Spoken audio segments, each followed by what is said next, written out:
Les détaillants sont les derniers maillons de la chaîne de commercialisation des produits agricoles ou même des produits agro-industriels. Ils vendent des quantités importantes de produits. Ils utilisent plusieurs méthodes de mesure pour proposer leurs produits à la vente, que ce soit une boîte, un seau, un sac, etc., etc.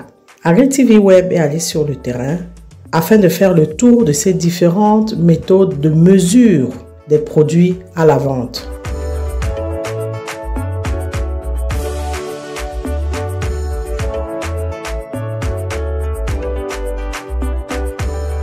Moi, c'est Foko Sylvain. Je fais dans la vente des grains, comme vous voyez là. La vente, c'est une vente un peu trop critique maintenant.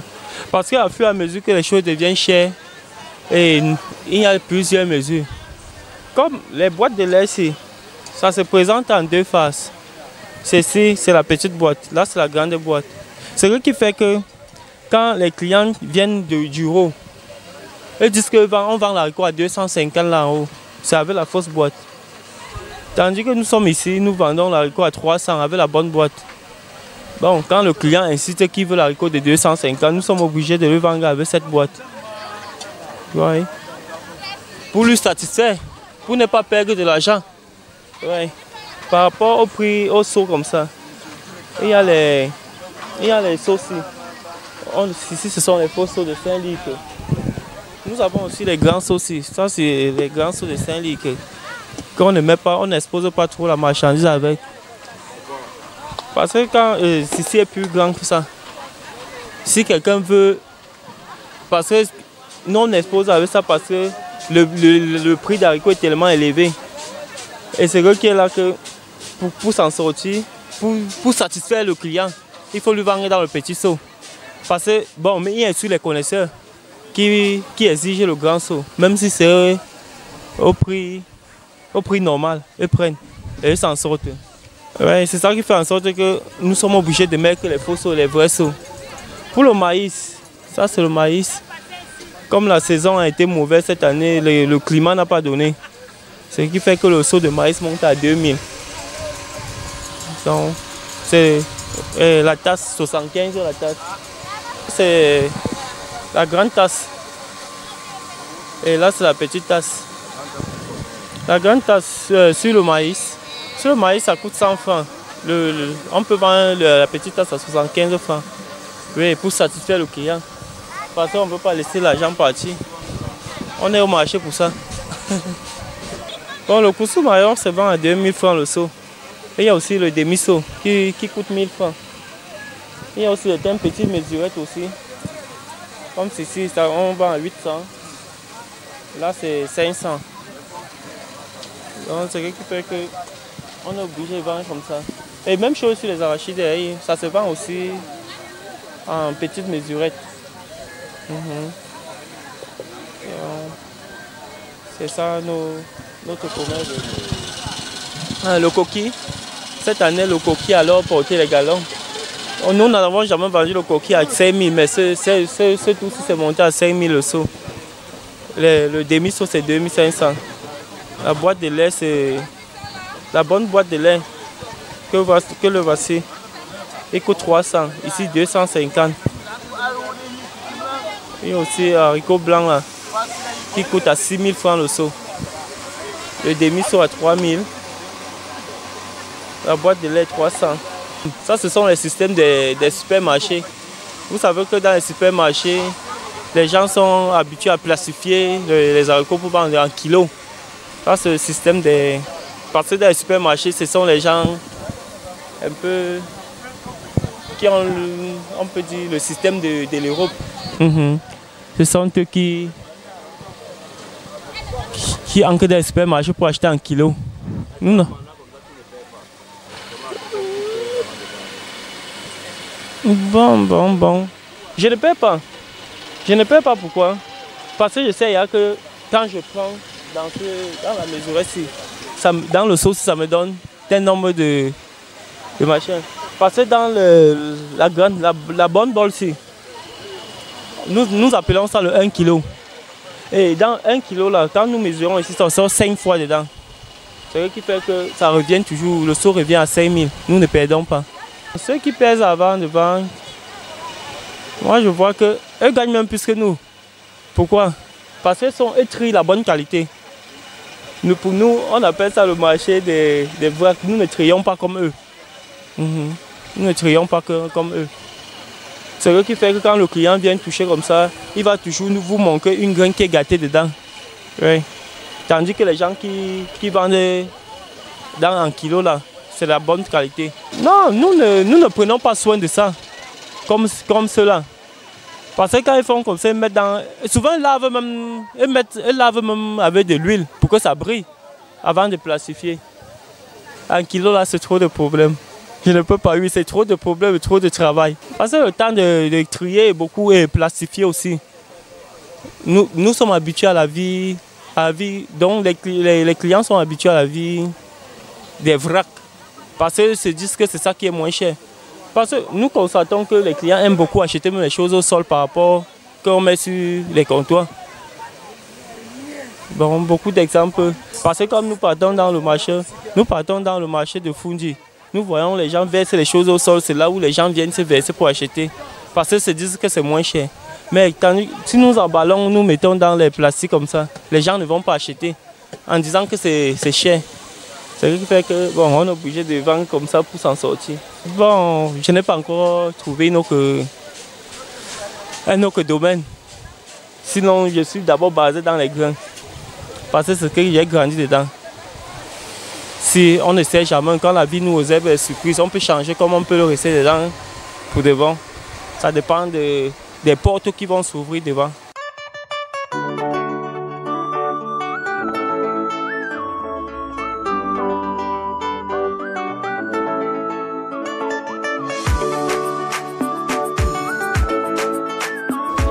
Justin Landry. Bon, là, nous sommes dans le commerce, on fait dans le manioc et le maïs. Vous voyez un peu de tout. Là, nous avons le manioc écrasé. Vous voyez les différents prix. Et ici, comme par exemple, nous avons le manioc, ça sort de l'Est Cameroun. Oui, et là, il coûte 1500 le seau. Là-bas aussi, c'est l'Est. Il est aussi 1500. Et là, devant, nous avons le bamoun. Ça vient de nos frères de l'Ouest. Oui. Là-bas, on vend le prix à 1800, 1700. Bon, il est un peu coûteux, on ne sait pas ce qui va. Bon, ils se plaignent qu'il y a l'atmosphère n'est pas bonne. Oui, qu'il y a un problème, le climat n'est pas bon. Oui, il y a aussi les petits mesurettes là. Ici, c'est 300 francs partout. Il y en a aussi là que nous avons là-bas écrasé à 50 francs. Oui. Il y a aussi le maïs. Le maïs, certes qu'il est un peu coûteux, mais nous l'avons là. Le prix nous revient à 1500 le seau. Oui, donc il y a les différents maïs. Nous avons les différents maïs. Là, ça sort aussi de l'Est du pays. Oui. Vous voyez comment il est bon. Bon, précisément, il achète en gros. Ce qui veut dire, j'ai mes livreurs qui viennent me livrer en sac. Oui, là, le prix est quand même là. Ça dépend, il y a le sac comme ici, là, nous avons à 35 000 le sac. Là-bas, pareil. Non, je ne pèse pas le sac. Pour moi, je connais comment j'achète. Parce que quand ça vient, c'est pourquoi j'ai mon grossiste. Oui. Bon, c'est un métier quand même que je fais depuis longtemps. Je maîtrise quand même. Donc, il y a l'expérience. Je connais que là, ça peut me ramener plus de presque 30 seaux. J'évalue selon mon prix et tout et tout. Bon, sauf que les mesurettes sont un peu différentes avec l'autre. Là-bas, nous avons les seaux moins inférieurs, d'un plus petit que les autres. Parce que là, on a pris du temps à l'écraser. Ouais, donc en l'écrasant, le prix de l'électricité, on est obligé de rabaisser un peu là. Bon, c'est un marché que je n'ai jamais fait. Donc je ne peux pas vous dire la différence entre peser et ne pas peser. Bon, c'est pourquoi j'étais prêt à aller là que j'achète en gros. Je préfère acheter en gros, là je connais, il y a quand même là où je m'hazarde. Bon, je connais aussi en fonction de en fonction de comment je mesure. Ah oui, quand je totalise, un sac me donne 30 seaux. Maintenant dans les 30 seaux là, je vends mon seau de manioc à 1500. C'est bon. Là, je trouve aussi mon gain. On nous arrange d'abord les routes parce que nos gens se plaignent aussi que les routes ne sont pas bonnes. C'est pourquoi c'est aussi coûteux. Donc, à l'avenir, si on pouvait nous moderniser un peu le trajet, là, ça pourrait aussi nous aider. Bon, pour le climat, on ne peut pas accuser quelqu'un. Là, c'est la nature. Moi, j'étais sur l'air, je fais dans la vente des pommes. Bon, actuellement, la marché des pommes, c'est un peu cher au village. Par exemple, moi, les sauts, c'est là à 2500. C'est sur la 1200, le petit, c'est la 1600. Donc, on va sur le saut de 2500. On va sur le saut de 1200. On va sur 2500. Et sur la 1200. Bon, l'année, sur là, apparemment, il n'y a pas eu les pommes. Au village, on se plaint qu'il y a la rosée. C'est la rosée de façon que les pommes sont chères. Donc, quand on récolte là, quand il y a la rosée, ça arrive difficilement. Et ça fait que les pommes sont un peu chères sur le marché. Actuellement, on s'en sort pas, il n'y a pas le marché. Tout le monde plaint que le dehors est dur. Vendre est un peu difficile. Comme là, depuis 6h30, jusqu'à l'heure, c'est vendu que 2500. Bon, c'est vraiment difficile. Difficilement, ça ne passe même pas. Tout le monde que c'est cher. Parce que, normalement, souvent, pendant les vacances comme ça, le sauce là est à 1300, 1500. Mais maintenant, c'est 2500. Ça fait à la veille de la rentrée, ça fait le consommateur pleure que c'est trop cher et la vente est difficile. Tu as acheté un sac à 38 000. Pour la donner 42 000, c'est le problème. Parce que tu achètes à 38 000 au 8e. Tu payes le transport 1500, ça arrive à 39 500. Vendre à 42 000, c'est le problème. C'est dur. Non, en pesant, ça fait le client. Tu mets le client simplifié, c'est petit. Donc c'est mieux de mesurer le client, tu donnes le prix normal, il paye. Donc si c'est 2500, tu le client 2500. D'autres payent vendent à 2000. Le client se plaint. Bon, quand il vend le bon seau, parce qu'il y a le mauvais seau. Ça c'est le bon seau, ça c'est l'ancien seau. Ça c'est l'ancien seau. Bon, il y a le faux seau. Il y a à 2000. Le seau aussi là. Ça ce n'est pas le bon seau. Voici le bon seau. Bon, ça fait en sorte que le client qui connaît, quand il dit 2500, le bon seau, il prend sans problème. Le faux seau, le client, même si le client refuse. C'est pas facile de perdre. C'est juste que le gain est petit, mais je ne perds pas. Non, ce n'est pas un bon système quand même. Parce que le client n'est pas. Ça abuse le client. Un client qui connaît, c'est pas bon. Parce que ça trompe le client, même si il dit la vérité et lui vendre au prix normal. Quoi que j'ai abaissé le prix. Parce que quand on met le poids là, c'est le demi-saut qu'on vend, pas le saut. Ce n'est pas le saut là-bas. Donc mieux charger le saut à 2500, le client achète, il voit le pommes acheter. Il est seulement laissé, parce que ça n'encourage même plus de vendre. Parce que ça devient vraiment pénible. Joindre les deux bouts n'est pas facile. Si par jour, tu n'as pas gagné 2000, 2500, c'est un problème pour la famille. Ça fait la vie, donc ça devient compliqué.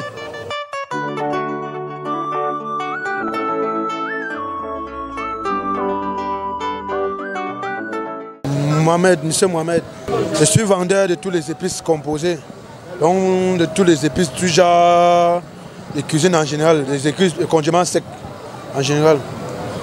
Ici là, on trouve ce qu'on appelle le secret, le mélange de plusieurs épices composées. Par exemple, la cuillère c'est 100 francs, et la boîte de 500, la boîte de 1000 francs. Ici là, c'est ce qu'on appelle l'épice poulet, composé de fenouil, coriandre, romarin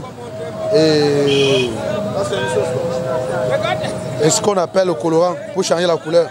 Ça c'est l'épice poisson, composé de plusieurs épices secs pour assaisonner le poisson. Ça c'est ce qu'on appelle le colorant orange. C'est pour frire le poisson. Ça c'est le curcuma.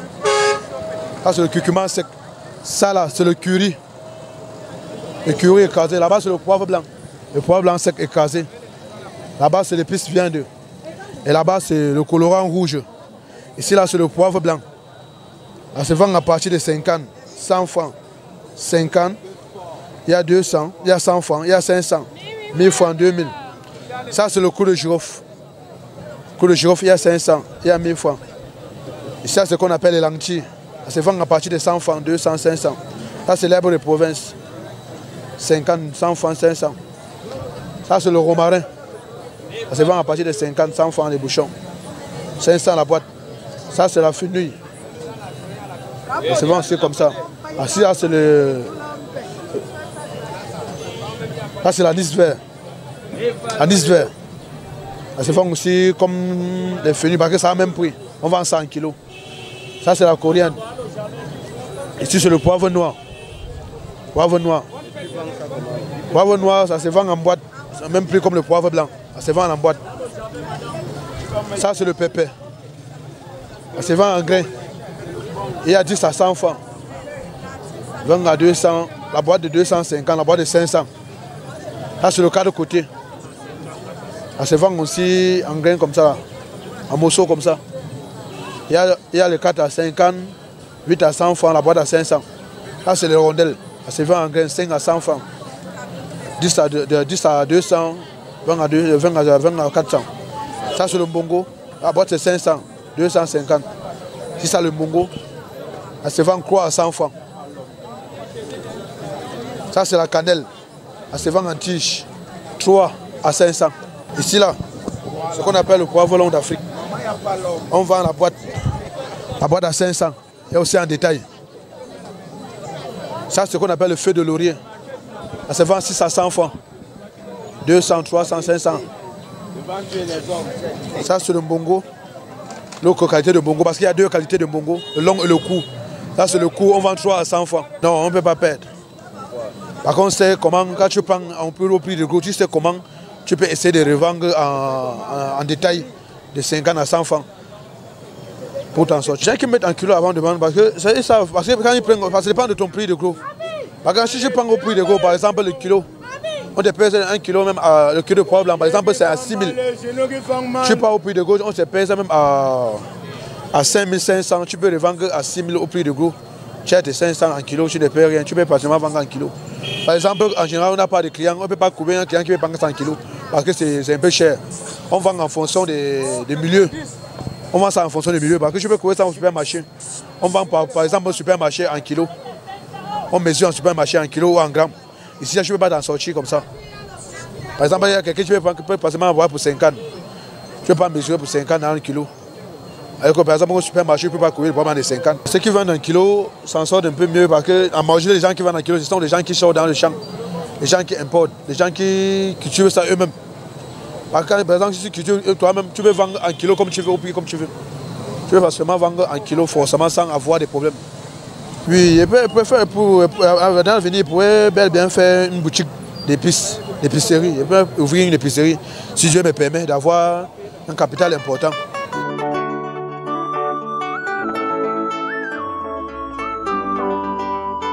Je m'appelle Mba Brigitte. Moi, je suis commerçant au marché Vombi.